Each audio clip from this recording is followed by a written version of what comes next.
اعوذ باللہ من الشیطان الرجیم بسم اللہ الرحمن الرحیم الحمد للہ الذی لا يبلغ مدحته القائلون ولا يحصي نعماءه العادون ولا يعدي حقه المجتهدون الذي ليس لصفته حد محدود ولا نعت موجود ولا وقت معدود ولا أجل ممدود فطر الخلائق بقدرته ونشر الرياح برحمته الصلاة والسلام على الرسول المسدد المصطفى العمجد المحمود الأحمد سیدنا و مولانا و مولا الکونین جد الحسن والحسین عانی ابا القاسم محمد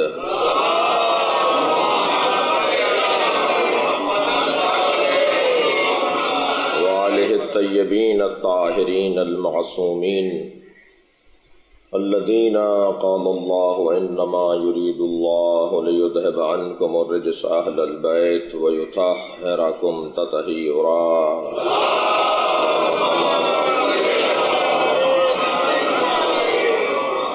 ولعنۃ اللہ علی اعدائہم اجمعین من یوم عداوتہم الی قیام یوم الدین اما بعد قال الحکیم فی قرآن الکریم بسم اللہ الرحمن الرحیم قل هو اللہ احد اللہ الصمد لم یلد ولم یولد ولم یکن له کفوا احد۔ سورہ مبارکہ توحید، پروردگار عالم اپنے اس کلام میں وحدت پروردگار کے نظریے کو بیان کر رہا ہے، اور وحدت پروردگار کا نظریہ سورہ توحید سے زیادہ بہتر انداز میں کہیں بیان نہیں ہوا۔ 4 آیتیں ہیں، بسم اللہ کو ملا کر 5 آیتیں، اور ان 5 آیات میں اللہ نے اپنا نسب بیان کیا ہے۔ آئندہ کی مجلسوں میں اور تفصیل سے بات ہوگی، لیکن کل کی بحث سے آج کی بحث کو پیوست کروں۔ بسم اللہ الرحمن الرحیم، شروع کرتا ہوں اللہ کے نام کی مدد سے جو رحمان اور رحیم ہے۔ جو کل موجود اور بہرحال جو حاضر تشریف فرما نہیں تھے، انہوں نے بھی ممکن ہے کل کی گفتگو کو سن لیا ہو۔ اللہ 4 لوگوں پر اپنی رحمتوں کو نازل کرتا ہے۔ لفظ رحمان اور لفظ رحیم پر گفتگو کل ناتمام تھی۔ رحمان اور رحیم میں فرق ہے، تبھی تو اللہ نے رحمان اور رحیم بولا ہے۔ اگر رحمان بھی وہی ہوتا اور رحیم بھی وہی ہوتا، مفہوماً اور عرفانی اور معنوی اعتبار سے بات ہو رہی ہے، ورنہ تو جس کے لیے رحمان کی صفت ہے اسی کے لیے رحیم کی صفت ہے۔ رحمان کی صفت بھی اللہ ہی کے لیے ہے اور رحیم کی صفت بھی اللہ ہی کے لیے ہے۔ پروردگار عالم نے مگر یہ 2 صفتوں کو کیوں علیحدہ علیحدہ بیان کیا؟ ان دونوں میں ایک ظریف اور حساس سا اور ایک باریک سا، جس کی باریکی میں حسن اور جمال ایسا ہے کہ جس کا بیان ضروری ہے۔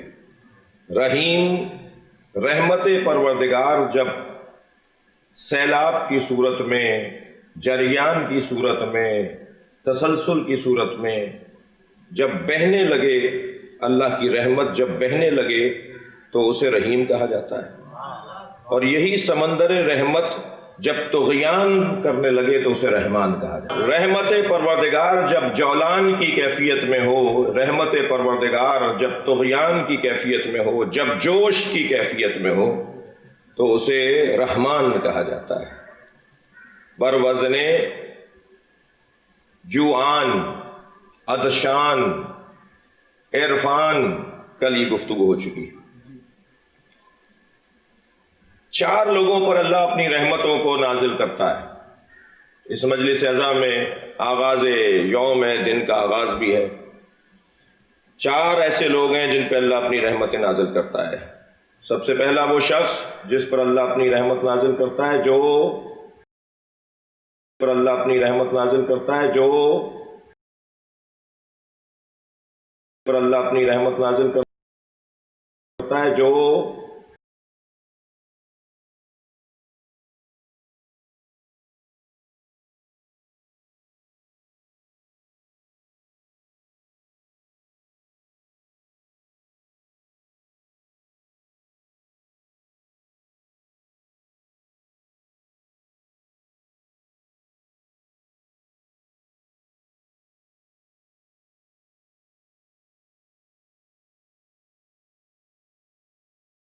جس پر اللہ رحم کرتا ہے، رحمان ہوتا ہے، رحیم ہوتا ہے، وہ ہے کہ جو صاحب تقوی۔ اتقوا اللہ لعلکم ترحمون، تقوی پروردگار اختیار کرو۔ میں کہتا ہوں یہ نصاب زندگی بھی ہے۔ یہ اگر میں اور آپ اپنے گھر میں فریم کروا کے ان 4 آیتوں کو لگوا لیں، آتے جاتے ان آیات کی زیارت کرتے رہیں، تو یہ نصاب زندگی ہے، یہ دستور العمل ہے، یہ نصب العین ہے۔ اتقوا اللہ لعلکم ترحمون، تقوی پروردگار اختیار کرو، اللہ تم پہ اپنا رحم کرے گا۔ تیسرا کون ہے جس پر اللہ رحم کرتا ہے؟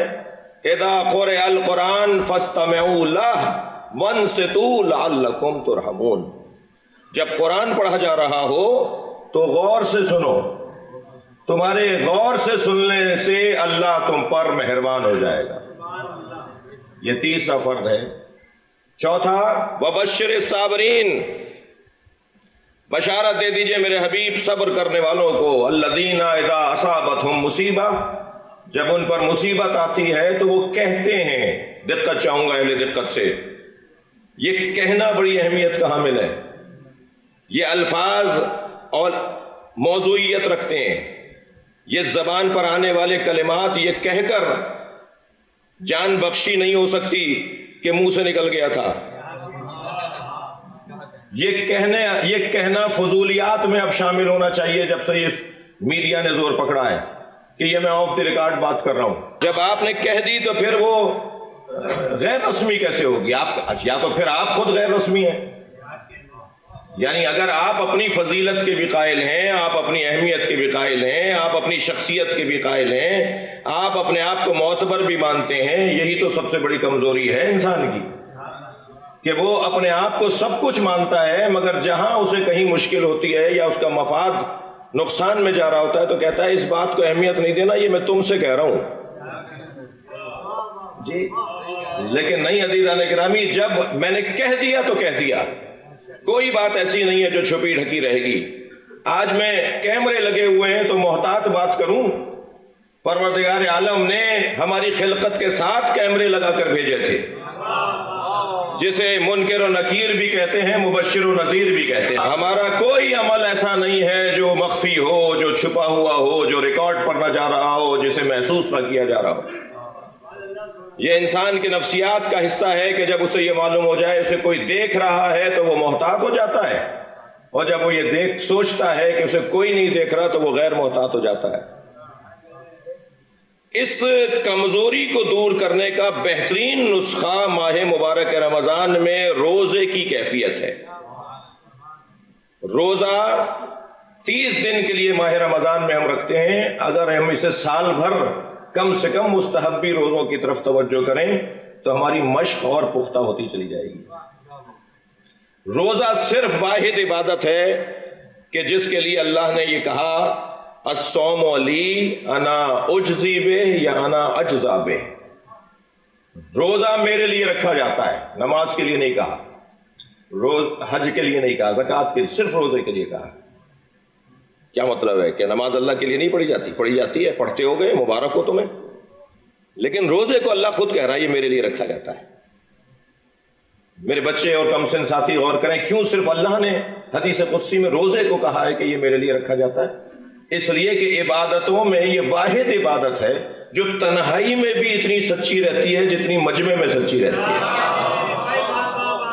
میں اگر بند کمرے میں بھی ہوں، اگر کوئی مجھے دیکھ بھی نہ رہا ہو، سامنے پانی رکھا ہو، غذائیں رکھی ہوں اور میں حالت روزہ میں ہوں، تب بھی میں ان کی طرف راغب نہیں ہوتا.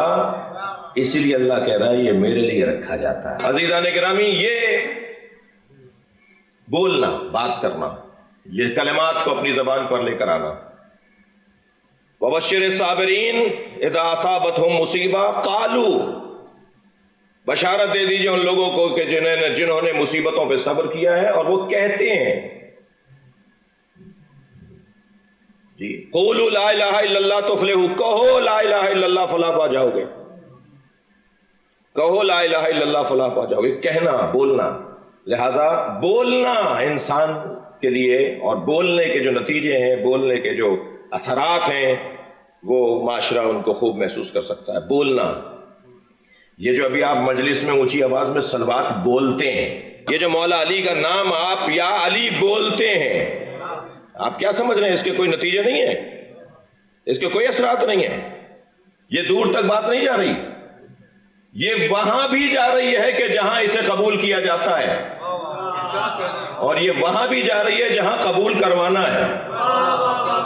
یہ کیوں کہا ہے اونچی آواز میں حسین پر گریا کرو؟ گریا تو آنکھوں سے ٹپکتے ہوئے آنسوؤں کو کہا جاتا ہے. جی خاموشی سے رو لو. یہ گلے سے آواز نکالنے کے لیے کیوں؟ اور اونچی آواز میں رونے والوں کی فضیلت کیوں ہے؟ اس لیے کہ، اور کیوں جناب زہرا اونچی آواز میں روتی تھی؟ اتنی اونچی آواز میں سیدہ روتی تھی کہ مدینے کے رہنے والوں نے مولا علی سے کہا سیدہ سے کہیں یا رات کو روئیں یا دن میں روئیں. اس کا مطلب یہ ہے کہ اہل مدینہ تک آواز جاتی تھی، گلی کوچے سے گزرنے والوں تک سیدہ کے گریے کی آواز جاتی تھی. یہ جو آواز ہے نا، یہ بولنا، یہ ہنجرہ، یہ جہری آواز، یہ اونچی آواز، اس کے نتیجے ہیں، اس کے نتیجے ہیں.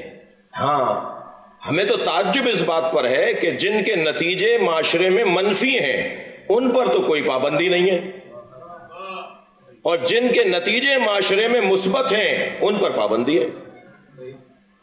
لیکن بولنا یہ ماحول کو بناتا ہے، اب منفی ماحول بھی بناتا ہے، مثبت ماحول بھی بناتا ہے. تو کیا کہا؟ مبشر الصابرین الذین اذا اصابتہم مصیبہ، بشارت دے دی انہیں جن پر مصیبت آتی ہے تو وہ کیا کہتے ہیں؟ قالو، کہتے ہیں انا للہ و انا الیہ راجعون. یہ بولنا، ہم اللہ کے لیے ہیں اور اسی کی طرف پلٹ کر واپس جائیں گے. یہ بولنا، قولوا لا الہ الا اللہ، بولو لا الہ الا اللہ، یہ بولنا دوسرے کو سوچنے پر آمادہ کرتا ہے. آپ بولیں گے، جو نہیں بولتا وہ سوچے گا. اور ایک دفعہ نہیں، بار بار بولو، بار بار بولو. دروازہ بجاتے رہو، ایک دن ضرور کھلے گا. یہ در قلب بشر، یہ کوئی پتھر کا بنا ہوا نہیں ہے جی. یہ سخت پتھر بھی آخر موم ہو جاتا ہے، پتھر بھی آخر نشان نہ قبول کر لیتا ہے. یہ انسان کا دل ہے، یہ کیسے قبول نہیں کرے گا؟ لہذا کہا قالوا انا للہ، کہتے ہیں انا للہ و انا الیہ. کیا اب ان کے لیے کیا ہے؟ اولئک صلوات علیہم من ربہم، یہ وہ لوگ ہیں جن پہ ان کے رب کی طرف سے صلوات ہے. اللہم صل علی. بھائی آپ کی دقت مجھے تھوڑی سی اور چاہیے. یہ کون ہیں جو مصیبتوں میں انا للہ و انا الیہ راجعون بولتے ہیں؟ یہ وہ ہیں جن پہ اللہ کی صلوات ہے. مجھے سمجھ میں نہیں آ رہا اسمبلیوں میں بل کیسے پیش ہو رہے ہیں کہ فلاں کو صلوات نہیں لکھی جائے گی اور فلاں کو علیہ السلام نہیں لکھا جائے گا. اگر میں اور آپ صابر ہو جائیں تو اللہ کی صلوات ہم پر آتی ہے. اہل بیت کا مقام تو بہت بلند ہے. اولئک صلوات علیہم من ربہم والرحمہ. میرا مضمون رحمت کے اوپر تھا. یہ وہ لوگ ہیں جن پر اللہ کی طرف سے صلوات بھی ہے، ان کے رب کی طرف سے صلوات بھی ہے اور رحمت بھی ہے. تو یہ چار لوگ ہو گئے جن پر اللہ کی طرف سے رحمت نازل ہوتی ہے. اللہ ان پر رحم کرتا ہے، اللہ ان پر اپنا کرم رحمت نازل کرتا ہے. یہ شاید بہت ہی روشن اور واضح قرآن کے زاویہ نگاہ سے دستور العمل ہے، نصب العین ہے. عزیزان گرامی، قرآن مجید میں یوں تو آیات غضب الہی بھی ہیں اور آیات رحمت پروردگار بھی ہیں۔ قرآن کی آیات میں ایک آیت سورہ مبارکہ زمر کے اندر اتنی مہربان آیت ہے، اتنا کرم ہے اس آیت میں کہ جس کو اللہ کی بارگاہ میں جس پر جتنا شکر کیا جائے کم ہے۔ آیت ضرور محسوس کیجئے گا۔ بسم اللہ الرحمن الرحیم کی تفسیر بیان کرنے کی کم علمی کے احساس کے ساتھ کوشش کر رہا ہوں۔ قل یا عبادی، اے میرے حبیب کہہ دو، یا عبادی، اے میرے پیارے بندو۔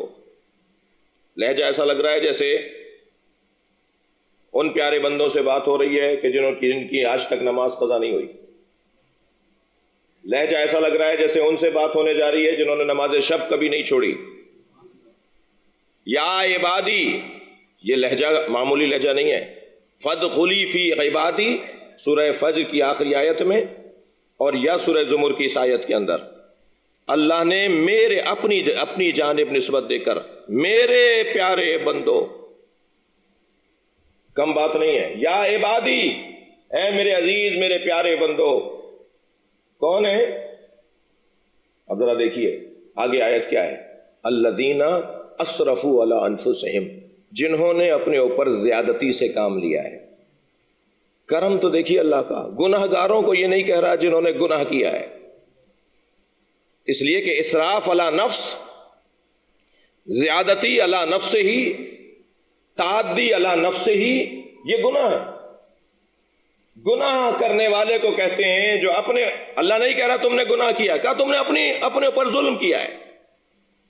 تم اگر میری معصیت کرتے ہو تو میرا کوئی نقصان نہیں ہے، تم اگر کوئی نیکی کرتے ہو میرا کوئی فائدہ نہیں ہے، تمہارے گناہ کرنے پر مجھے کوئی نقصان نہیں پہنچتا، میری کوئی خدائی میں کمی نہیں آتی، بلکہ تمہارا گناہ خود تمہیں نقصان پہنچاتا ہے۔ میرے مولا علی نے خطبہ حمام میں فرمایا تھا نا، خطبہ متقین کے اندر حمام ابن عبادہ کہتے ہیں یا علی صف لی المتقین کانی انظر الیہم، یا علی صف متقین کی صفات بیان فرمائیں اور ایسے بیان فرمائیں گویا میں اپنی آنکھوں سے انہیں دیکھ رہا ہوں۔ یعنی علی سے علم بھی چاہتے ہیں، خطابت بھی چاہتے ہیں۔ مجھے ایسے بیان فرمائیں گویا میں اپنی آنکھوں سے دیکھ رہا ہوں۔ تو راوی کہتا ہے کہ فتساقل علیہ السلام ان جواب، مولا علی نے جواب دینے سے گریز کیا، فرمایا یا حمام اتق اللہ واحسن ان اللہ مع الذین اتقوا والذین هم محسنون۔ اے حمام، قرآن کی آیت پڑھ دی مولا نے، اے حمام تقوی پروردگار اختیار کرو، نیکی کے کام کرو، اللہ متقیوں کے ساتھ بھی ہے، نیکوکاروں کے ساتھ بھی ہے۔ راوی کہتا ہے فلم یقنا حمام قانے نہیں ہوئے، نہیں مولا مجھے بیان کریں کہ متقی کسے کہا جاتا ہے۔ علی نے 110 صفتیں متقین کی فی البدی بیان فرمائی، اور مولا علی کے اس پورے خطبے میں پورا خطبہ ہر صفت مقفع اور مسجع ہے، پورا خطبہ مقفع اور مسجع ہے، قافیوں کے ساتھ ہے، فی البدی علی بول رہے ہیں۔ شعراء کرام نہیں معلوم کہ مجھے اس کی اجازت دیں گے یا نہیں، نظم کی 2 قسمیں ہیں، ایک بحر میں اور وزن میں نظم ہوتی ہے اور ایک آزاد نظم کہلاتی ہے۔ جو آزاد نظم کہنے والے لوگ ہیں انہیں وہ زیادہ اچھے نہیں لگتے، اور جو بحروں میں نظم کہنے والے لوگ ہیں انہیں وہ زیادہ اچھے نہیں لگتے، اور بہت کم ہوتے ہیں جو دونوں اسلوب کے شاعر ہوتے ہیں۔ جی میں کہتا ہوں مولا علی کے جتنے خطبے ہیں وہ نظموں کی صورت میں ہیں، مگر آزاد نظموں کی صورت میں ہیں۔ جی قافیے 110 صفتیں، 110ویں صفت پر جب مولا علی پہنچے تو چیخنے کی آواز آئی، سب نے مڑ کر دیکھا تو حمام کا دم نکل چکا تھا، حمام کی رحلت ہو گئی تھی۔ جنازے کو دیکھ کر علی نے فرمایا انی اخاف حال ہے، مجھے اسی بات کا خوف تھا جو میں جواب نہیں دے رہا، مجھے اندازہ تھا کہ یہ برداشت نہیں کر پائے گا۔ تو وہاں موجود ایک شخص نے کہا یا علی، آپ کے خطبے سے ایک شخص مر گیا، ان اچھی اچھی باتوں کا خود آپ پر اثر کیوں نہیں ہوتا؟ یہ جملہ بتا رہا ہے کہ علی کا دروازہ دشمنوں کے لیے بھی کھلا رہتا تھا۔ علی کی محفل میں اپنے بھی بیٹھے ہوتے تھے اور غیر بھی بیٹھے ہوتے تھے۔ میرے مولا نے صرف اسے ایک جملے میں جواب دیا، حضرت نے فرمایا تیرے منہ میں شیطان کی زبان بول رہی ہے، جو زبان علی کے خلاف چلے وہ شیطان کی زبان ہوتی ہے۔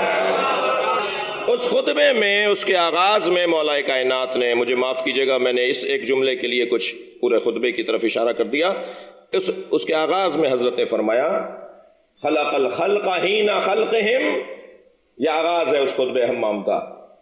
اللہ نے مخلوق کو جب خلق کیا تو غنی عن طاعتہم وآمنا عن معصیتہم، مولا علی کا جملہ۔ اللہ نے مخلوق کو خلق کیا تو وہ ان کی اطاعت سے غنی تھا اور ان کی معصیت سے مامون اور محفوظ تھا۔ وہ اس لیے نہیں بنا رہا تھا مخلوق کو کہ یہ عبادت کریں گے تو میری خدائی بڑھے گی چلے گی، یہ معصیت کریں گے تو مجھے نقصان ہوگا، نہیں، اس سے کوئی غرض نہیں ہے کہ یہ معصیت کریں گے یا مجھے اس سے کوئی فائدہ اور نقصان نہیں ہے۔ معصیت کار، گناہگار اسراف علی نفس ہی کا شکار ہوتا ہے، خود اپنا نقصان کر رہا ہوتا ہے۔ میں اگر عبادت نہیں کروں گا اس کا مجھے خود نقصان ہے، میں اگر جھوٹ بولوں گا اس کا مجھے خود نقصان ہے، اگر میں کسی کا مال کھا جاؤں گا اس کا مجھے خود نقصان ہے۔ لہذا اللہ نے کرم دیکھیے اس کا، الذین اسرفوا علی انفسہم، اے میرے پیارے بندوں، یہ پیارے کہاں ہیں؟ یہ پیارے ہیں تو پھر نیک کام کرنے والے کیا ہوں گے؟ نہیں، رحمت پروردگار، رحمت الہیہ۔ دروازہ چھوڑ کر نہیں جاؤ، میرے گھر سے دور نہ رہو، ان کا تو کارنامہ ہے کہ جو نیک ہیں اور میرے دروازے پر ہیں، پیارے تو تم ہو کہ میرے نہیں ہو اور دروازہ چھوڑ کر نہیں جا رہے ہو۔ الذین اسرفوا علی انفسہم، جنہوں نے اپنے اوپر زیادتی سے کام لیا۔ لا تقنطوا من رحمت اللہ، بسم اللہ الرحمن الرحیم ذہن میں رہے، اللہ کی رحمت سے مایوسی اختیار نہ کرو، چھوڑ کر نہیں جاؤ دروازہ۔ یہ روایت میں نے کہیں بیان کی ہے، سوشل میڈیا کا دور ہے، ممکن ہے آپ میں سے بعض یا اکثر آپ نے سنا ہو تو مجھے معاف کر دیجیے گا۔ ایک شرابی مگر علی کا نام لینے والا، ایک شراب خوار مگر امام صادق کو چاہنے اور ماننے والا، شراب پی کر اپنے گھر کی طرف آ رہا ہے، جس گلی سے گزر رہا ہے وہ گلی تنگ بہت ہے،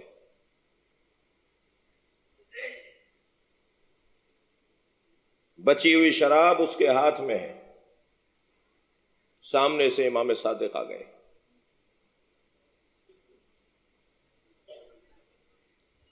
امام کو دیکھ کر کہاں جائے، اس شراب کی بوتل کو پیچھے چھپا لیا، امام سامنے آ کے کھڑے ہو گئے، امام نے فرمایا تمہارے ہاتھ میں کیا ہے؟ کیا کہے؟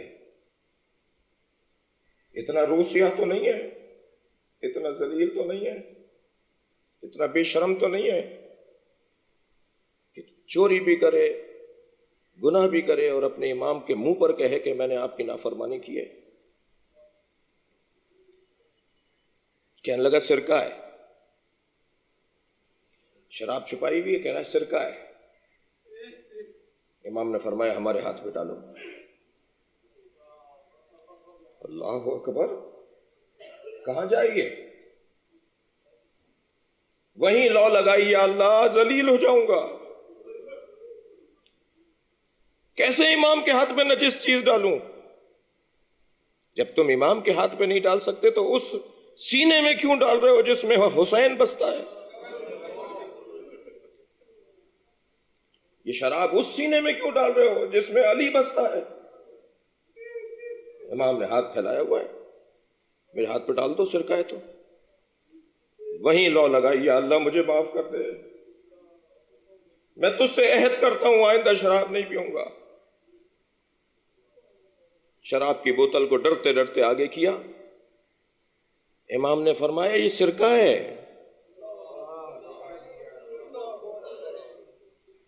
امام کا کہنا تھا کہ یہ سرکہ ہے، وہ سرکہ ہو گیا۔ پھر امام نے اس کے چہرے کو دیکھ کے فرمایا خبردار، جو تم نے کیا ہم اس کی ضمانت لیتے ہیں کہ اللہ معاف کرے گا، مگر ہم سے عہد کرو کہ آئندہ نہیں کرو گے۔ لا تقنطوا من رحمت اللہ۔ مجلس ازاں ہے نا، ایام ازاں ہے نا، حسین رحیم، رحیم نانا کا رحیم نواسا، اس لیے کہ قرآن مجید میں نبی مکرم کو بالمؤمنین رؤوف الرحیم اللہ نے کہا ہے۔ میرا نبی مومنین پر رؤوف بھی ہے اور رحیم بھی ہے، لہذا ہم میں سے کوئی بھی معصوم نہیں بیٹھا ہوا، سب گناہگار ہیں، سب اپنے اپنے حال کو خوب جانتے ہیں، سب علی نفسہ ہی بصیر ہیں، سب اپنے بارے میں دوسرے سے زیادہ جانتے ہیں، اور ہر ایک کا گناہ اس کے حساب سے ہے۔ جو عرفاء ہیں نا، ان کے بھی اپنے انداز کے گناہ ہوتے ہیں۔ حضرت آدم کے لیے بھی جو لفظ عصا آیا ہے وہ گناہ نہیں ہے، مگر آدم کے حساب سے وہ روا نہیں تھا۔ ہر شخص اپنے آپ کو خوب جانتا ہے۔ آج اس مجلس عزائے امام حسین میں اگر میں آنکھوں میں آنسو لا کر ایک عہد کر کے اٹھ جاؤں، مولا اب نہیں ہوگا اب تک جو ہوا، لا تقنطوا من رحمت اللہ، اللہ کی رحمت سے مایوسی اختیار نہیں کرو۔ ان اللہ یغفر الذنوب جميعا، آیت مکمل ہوتی ہے، اللہ سارے گناہوں کو معاف کر سکتا ہے۔ کیا مطلب ہے؟ جو میں نے آپ کا گناہ کیا ہے، جو میں نے آپ کے ساتھ زیادتی کیا ہے، جو فلاں نے فلاں کے ساتھ زیادتی کیا ہے، وہ تو اس کے ساتھ زیادتی ہے، وہ بھی اللہ معاف کر دے گا۔ ہاں، مجلس پوری سن کر میرا یہ والا مطلب پورا سن کے جائے، اگر کوئی آدھے میں سے اٹھ کے جائے اور جا کے کہے مولانا بڑے غلط بات کر رہے تھے، بات پوری سنیں۔ ہم نے تو اب تک یہ سنا ہے کہ اللہ اپنے حقوق معاف کر دے گا، بندوں کے حقوق اللہ معاف نہیں کرے گا۔ پھر یہ کیا ممبر سے بیان ہو رہا تھا کہ اللہ بندوں کے حقوق بھی معاف کر دے گا؟ پہلی دلیل تو میرے مدعا پر خود یہی آیت ہے۔ کیا کہا ہے قرآن نے؟ ان اللہ یغفر الذنوب جميعا، اللہ سارے گناہ معاف کرے گا۔ تو سارے گناہوں میں سارے گناہ نہیں آتے، جو بندوں کے گناہ گار ہوتے ہیں وہ گناہ نہیں آتے۔ پھر ان روایات کو کیا کریں گے جس میں کہا گیا ہے کہ بندوں کے گناہوں کو خود معافی لو اور اللہ کے گناہ سے اللہ کی معافی لو؟ اس کا کیا مطلب ہے؟ یہ قرآن کی آیت ہے، وہ حدیث ہے۔ میں ایک عارف کی خدمت میں، ایک استاد کی خدمت میں، یہ مفاہیم جو ہوتے ہیں یہ عرفا کو زیادہ سمجھ میں آتے ہیں۔ میں ایک عارف کی خدمت میں گیا، میں نے کہا استاد مجھے سمجھائیں یہ کیسے ممکن ہے اللہ سارے گناہوں کو معاف کر دے گا؟ سارے گناہوں میں تو بندوں کے گناہ بھی آتے ہیں۔ فرمانے لگے اللہ بندوں کے دل میں ڈالے گا کہ بندے کو معاف کر دو، تم بس اپنا تعلق اپنے رب سے جوڑے رکھو، تمہارا تعلق تمہارے رب سے گہرا رہے، پھر اللہ لوگوں کے دلوں کو نرم بنائے گا۔ اللہ جہاں رحمان ہے، رحیم ہے، وہاں اللہ غضبان اور غضب کرنے والا بھی ہے۔ اللہ غصہ بھی کرتا ہے، یہ میں اپنے الفاظ میں کہہ رہا ہوں، ترجمے کے طور پر۔ اللہ غضبناک بھی ہوتا ہے، اللہ قہر بھی اور غضب بھی نازل کرتا ہے۔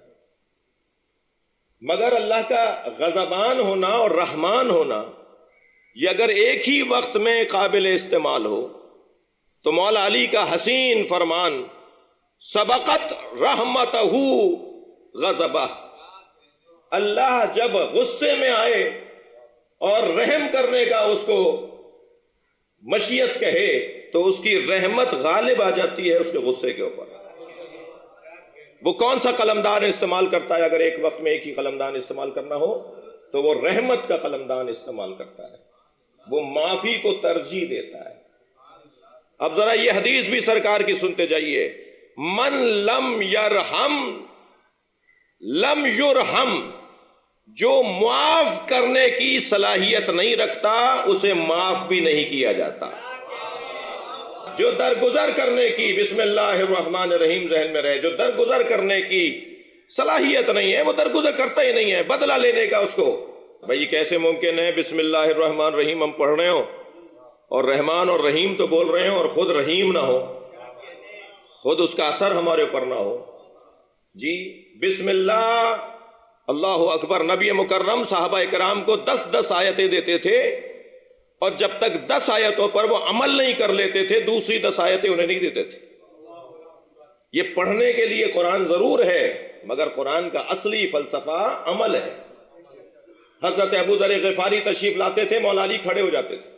ایک دن بڑا احترام کر رہے تھے کہ ایک صحابی نے پوچھ لیا، یا علی آپ ابو ذر کا احترام نسبتاً زیادہ کرتے ہیں. فرمانے لگے یہ قرآن کی 10 آیتوں کے فقیہ ہیں. احترام کر رہے تھے کہ ایک آپ ابو ذر کا احترام نسبتاً زیادہ کرتے ہیں. قرآن کی 10 آیتوں کے احترام کر رہے تھے کہ ایک آپ ابو ذر کا احترام زیادہ کرتے ہیں. قرآن کی 10 آیتوں کے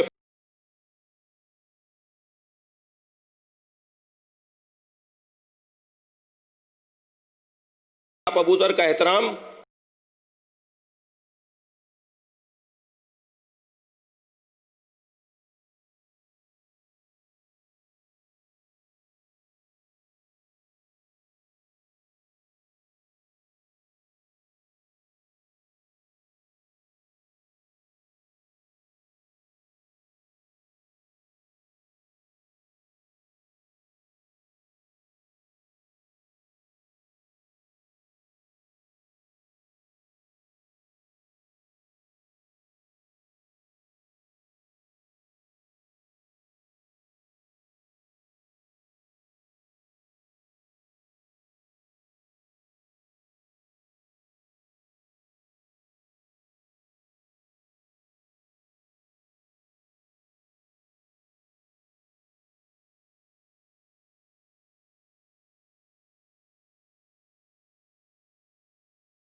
غصہ اپنی وجہ سے ہے، نہ ان کی خوشی اپنی وجہ سے.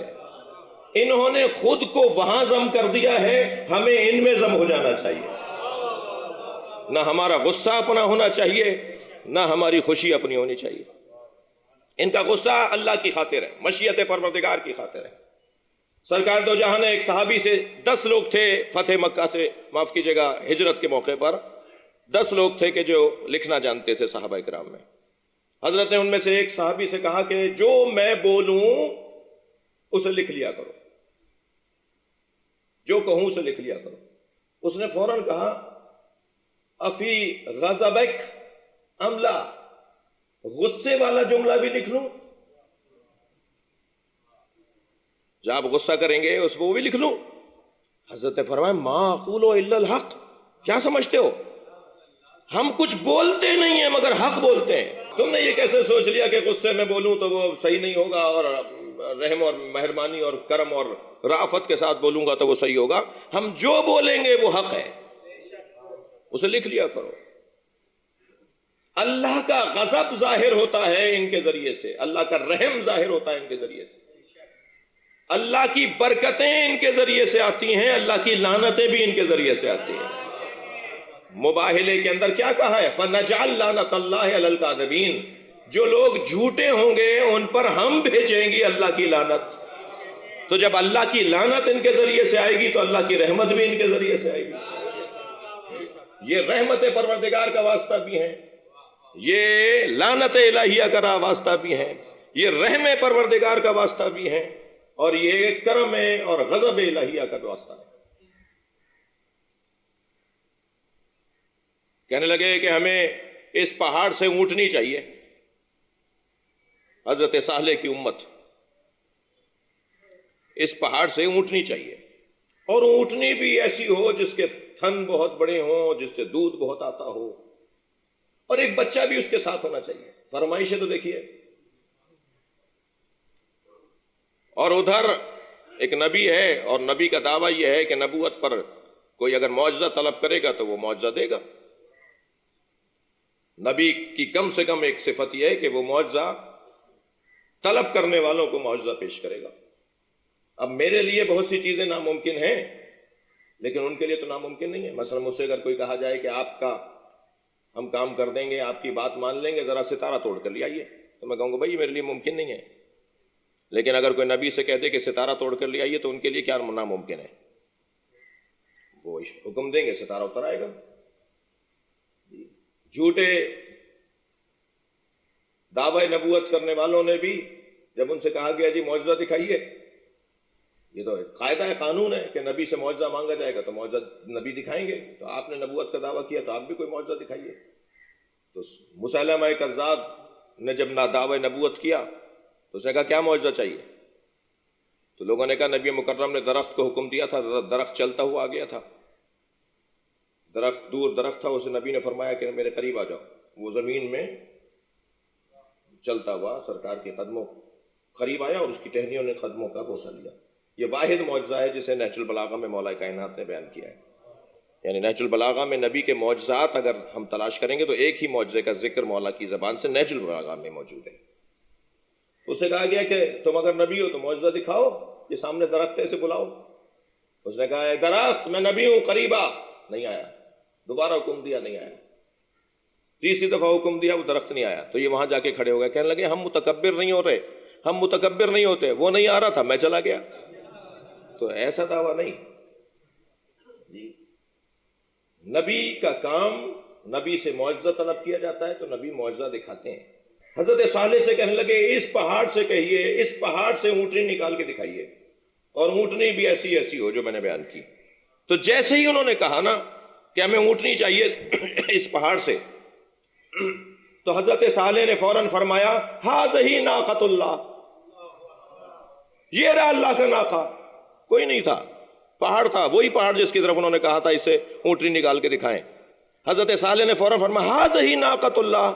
جیسے ہی کہا ناقۃ اللہ، پہاڑ پھٹنے لگا، ایک اونٹنی باہر آ گئی، اور اونٹنی کے ساتھ پیچھے پیچھے بچہ بھی جی۔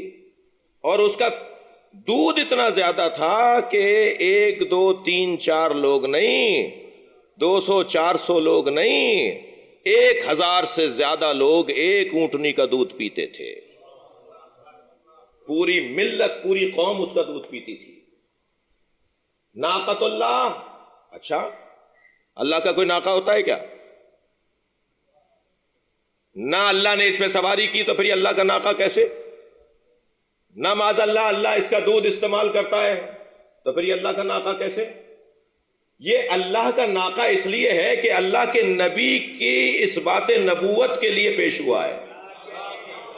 جو دلیل نبوت نبی بن جائے وہ اللہ سے منسوب ہو جاتا ہے. تو اگر پہاڑ سے نکلتا ہوا ناقہ تمہیں سمجھ میں آ رہا ہے تو نبی کی نبوت پہ دلیل ید اللہ تمہیں کیسے سمجھ میں نہیں آتا؟ صلوات پڑھیں گے محمد و آل محمد پر.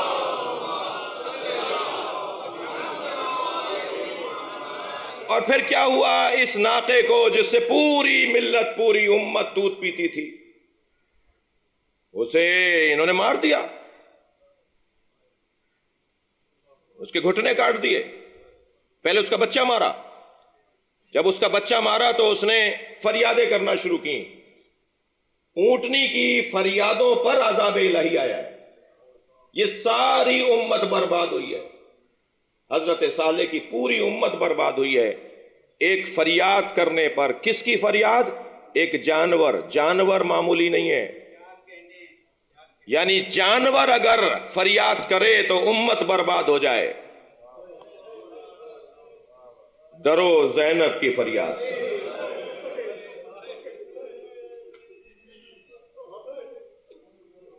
ڈرو جناب رباط کی فریاد سے.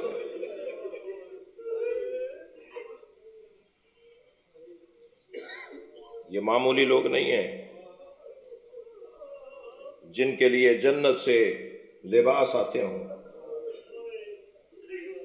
وہ تو ناقۃ اللہ ہے اور ان کا ناقہ رسول اللہ ہے.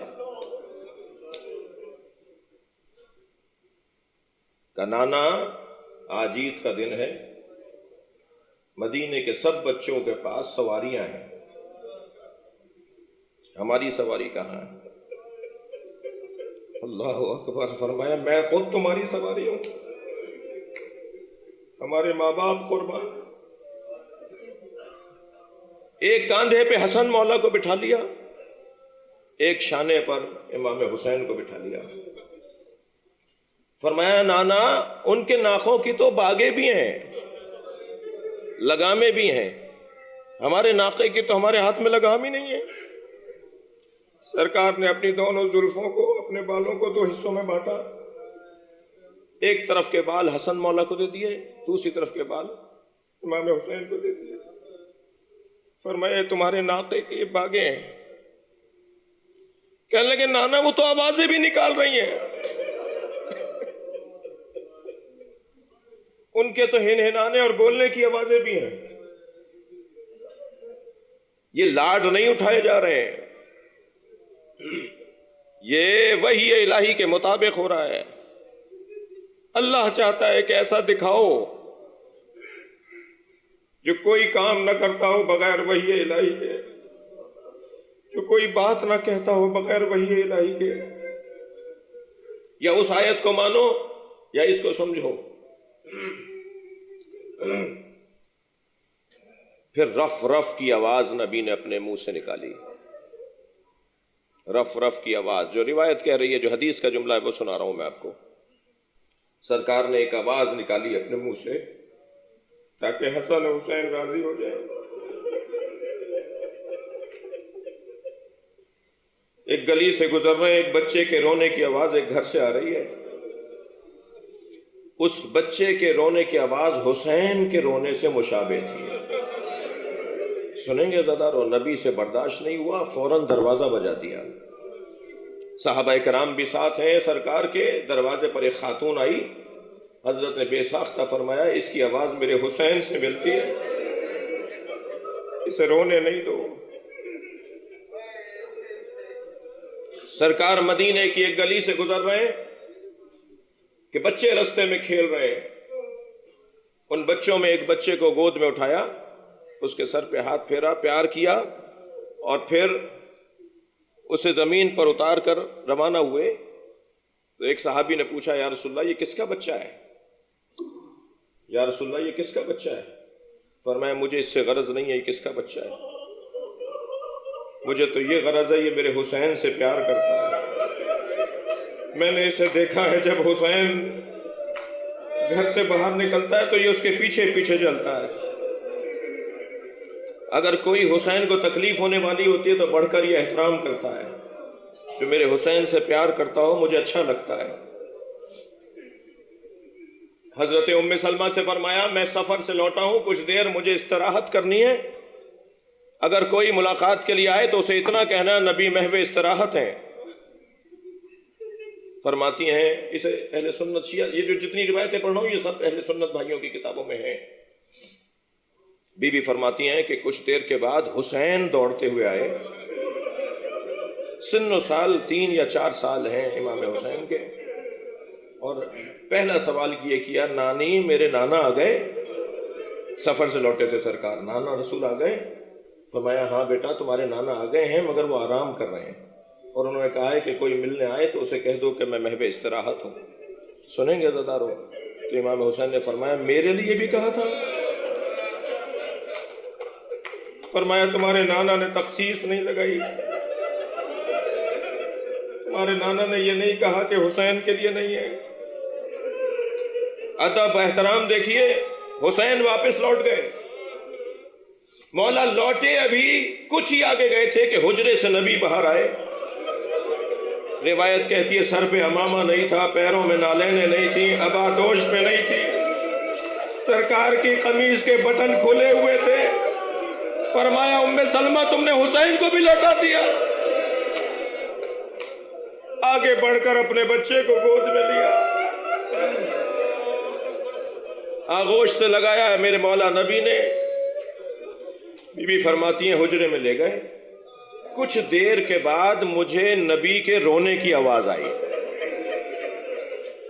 اور آواز اتنی شدید تھی کہ میں حجرے میں داخل ہو گئی۔ تو میں نے کیا دیکھا کہ حسین کی قمیص اتاری ہوئی ہے اور سینے کا بوسہ لے رہے، کبھی گلے کا بوسہ لے رہے، کبھی بازوؤں کا بوسہ لے رہے، اور بوسے لے لے کے رو رہے ہیں۔ میں نے کہا یا رسول اللہ اس بچے کو کیا ہو گیا؟ فرمایا مجھے جبریل نے بتایا اس بدن پہ گھوڑے دوڑیں گے۔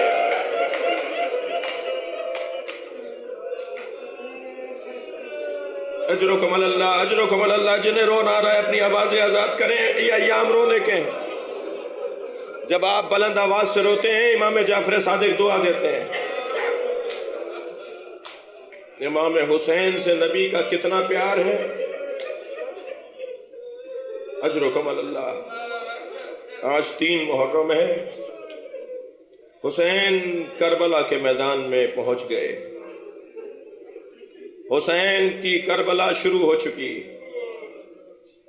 رستے میں حر ابن یزید ریاحی نے امام حسین کا رستہ روکا تھا، گھوڑے کی لگام پکڑ کر کہا تھا کہ میں جہاں چاہوں گا وہاں آپ کو لے کر جاؤں گا۔ امام نے جب یہ بے ادبی دیکھی تو بے ساختہ فرمایا ثقلت کا کیا حر، اے حر تیری ماں تیرے غم میں بیٹھے، تیری یہ مجال کہ تو میرے گھوڑے کا رخ موڑے۔ بس جیسے یہ جملہ کہا، یہ جملہ اس زمانے میں عرب دنیا میں یعنی اس کو موت کا پیغام کہ میں تجھے مار ڈالوں گا، تو مجھ سے بچ نہیں سکتا، میں تجھے قتل کر سکتا ہوں۔ جب اس نے یہ جملہ سنا تو کہنے لگا آپ کی ماں اگر زہرا نہ ہوتی تو میں بھی کچھ کہتا۔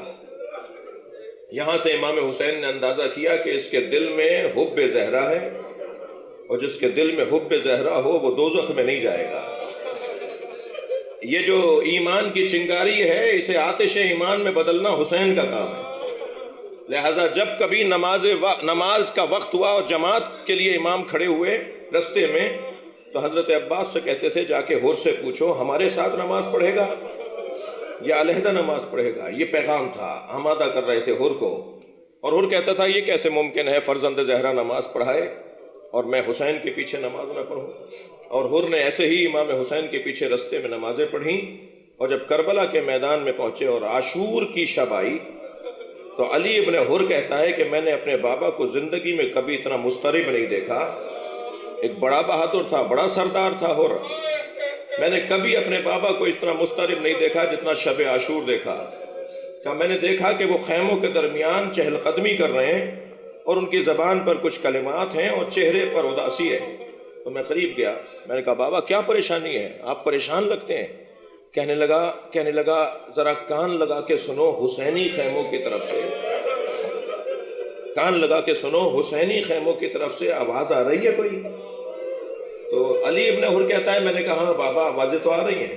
کہا کیا آوازیں؟ کہا بابا آواز آ رہی ہے العطاش، آئے پیاس پیاس۔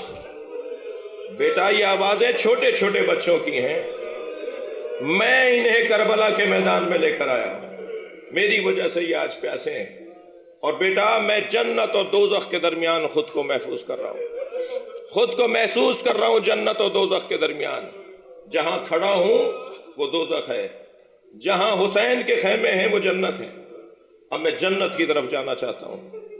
صبح عاشور نمودار ہوئی، گھوڑے کو پانی پلانے کی غرض سے نکلے، پانی پلا کر جانے لگے حسینی خیموں کی طرف کہ کان میں آواز آئی، مڑ کے دیکھا تو بیٹا علی ابن حر۔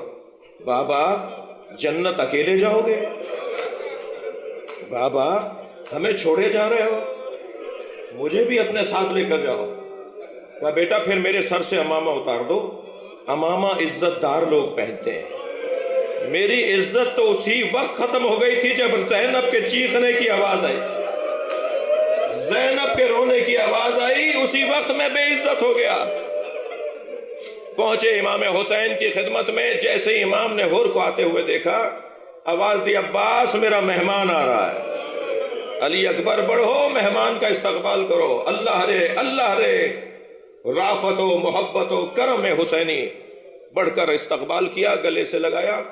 حر نے کہا مولا کیا میرے لیے معافی کی گنجائش ہے؟ کیا میں معاف کیا جا سکتا ہوں؟ فرمایا حر انت حر فی الدنیا والآخرہ، اے حر میں نے بھی تجھے معاف کیا، میرے اللہ نے بھی تجھے معاف کیا، مگر حر ہم شرمندہ ہیں، پلانے کو پانی بھی نہیں ہے۔ کہ مولا سب سے پہلے میں اپنی قربانی دینا چاہتا ہوں، بہت گریہ کر لیا، بس 2 جملے سن لیجئے۔ مولا سب سے پہلے میں اپنی قربانی دینا چاہتا ہوں۔ امام نے اجازت دی تو بیٹے نے بڑھ کر کہا بابا باپ کیسے مارا جائے جب بیٹا زندہ ہو، مجھے جانے کی اجازت دیجئے۔ علی ابن حر کو آمادہ کیا، میدان کربلا میں علی ابن حر نے جا کر جہاد کیا، اور جب اکیلا شخص لڑ رہا ہو اور ہزاروں کا لشکر اسے مارنا چاہتا ہو تو بالآخر زخم و کتاب نہ لا کے زمین پر گرا، اور گرتے گرتے کہا بابا حر میری مدد کیجیے گا، آپ لوگ بھی صاحبان اولاد ہیں، آپ میں بھی اولاد والے لوگ بیٹھے ہیں، اگر بیٹا باپ کو اس حالت میں پکارے تو باپ کی کیا کیفیت ہوگی؟ میں رونے والوں سے پوچھتا ہوں جب علی نے آواز دی تھی تو حر کتنی جلدی روانہ ہوا ہوگا، کتنی عجلت میں بیٹے کی طرف گیا ہوگا۔ سنیں گے حر جلدی سے روانہ ہوا، مگر جب وہاں پہنچا تو کیا دیکھا؟ حسین پہلے سے موجود۔ امام حسین نے اپنے مہمان کی لاش اپنی گود میں اٹھائی ہوئی۔ حر نے بڑھ کر کہا مولا یہ غلام زادہ ہے، یہ آپ کے غلام کا بچہ ہے، آپ گودی میں کیسے اٹھائیں گے؟ فرمایا حر جوان کی میت باپ نہیں اٹھاتا، اجرکم اللہ اجرکم اللہ۔ آپ کی آوازیں بلند ہے، میں آخری جملے کہہ رہا ہوں، اور جوان بیٹے کی میت باپ نہیں اٹھاتا۔ میں امام حسین کی خدمت میں آپ سب کی طرف سے پوچھوں گا مولا جب علی اکبر کا لاشا اٹھا رہے تھے کربلا کے میدان میں، اجرکم اللہ، بس ایک جملہ، کربلا کے میدان میں واحد لاشا علی اکبر کا ہے جو زینب نے اٹھوایا ہے۔ جب لاشا اٹھا رہے تھے حسین تو لاشا اٹھ نہیں رہا تھا، تو برابر میں ایک برقع پوش بی بی نظر آئی، مڑ کر دیکھا تو زینب کھڑی تھی، کہا بھیا اسے میں نے پالا تھا، میں ہی علی اکبر کی میت اٹھاؤں۔ الا لعنت اللہ علی قوم الظالمین فسیعلم الذین ظلموا ای منقلب۔